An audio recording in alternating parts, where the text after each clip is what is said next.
mga bago kong tanim na papaya. Maliit pa siya pero may bunga na.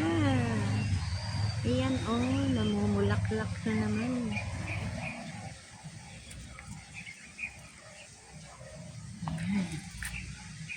Yan yung mga panibago kong tanim.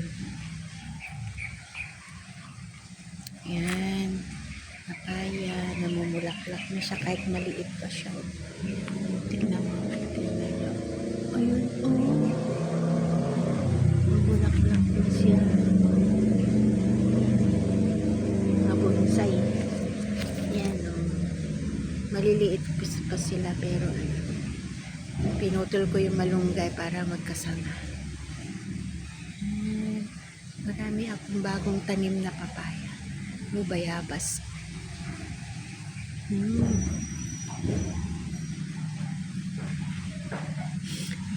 mga maliit pa siya pero may bunga ulit na. May bunga ulit. May bunga. Yan, panibagong kamyas. Nakakabenta ko ng bunga ng kamyas. Namumulaklak na. Yung mga lumang papaya, maliliit na yung bunga. Patay na yung avocado ko. Yan, panibagong mga panibagong tanim. Yan, tinatanggal ko kasi yung yung pinaka murang dahon niya sa taas para hindi sila lumaki. Yan, may sama na siya. So, mamumunga na yan. Patay na to avocado ko. Inanay kasi siya.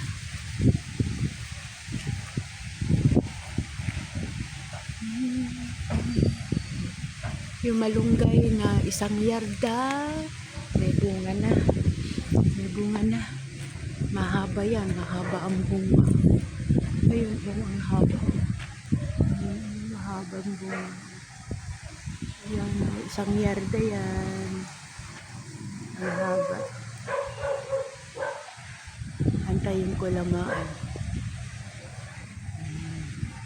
dami pa rin bunga ng mga dati ko ng tanim ng mga papaya. Kapag benta ulit ako.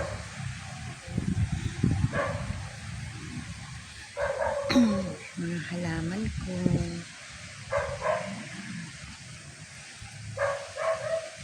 Halaman para hindi mainit ang paligid.